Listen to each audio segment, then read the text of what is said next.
Legati alla crisi economica, questo è legato anche il discorso del pagamento arretrato dei debiti della pubblica amministrazione. Lo sapete, il decreto è stato rimandato, malumori da più parti, anche dalla politica. Sentiamo le reazioni.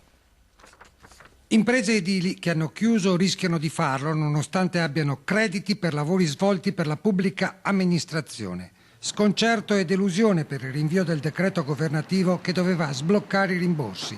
Coinvolte anche in Veneto imprese di vari settori. Piovono critiche delle associazioni di categoria che avevano però sollevato perplessità sulla farraginosità delle procedure richieste dal decreto. A Palazzo Ferrofini incontriamo l'ex consigliere regionale Causin, ora in Parlamento eletto proprio nella lista Monti. Ci sono delle questioni tecniche che sono anche legate alle coperture di spesa. Mi auguro che nelle prossime ore i problemi tecnici vengano risolti e venga dato via libera perlomeno a questa prima tranche che rappresenta un polmone importante di liquidità per le imprese venete. Da Palazzo Ferrofini esprimono critiche esponenti politici di vario orientamento.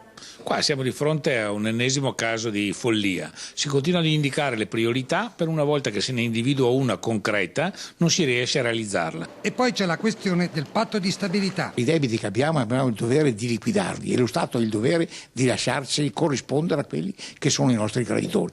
Quello che hanno fatto le altre regioni significa che i loro debiti li hanno già assolti, oppure che hanno sforato cose che non dovevano fare. In regione abbiamo 1.400 milioni di euro fermi che non possono essere spesi a causa di questo insensato e assurdo patto di stabilità. Noi abbiamo il dovere di pagare le nostre aziende che sono in crisi.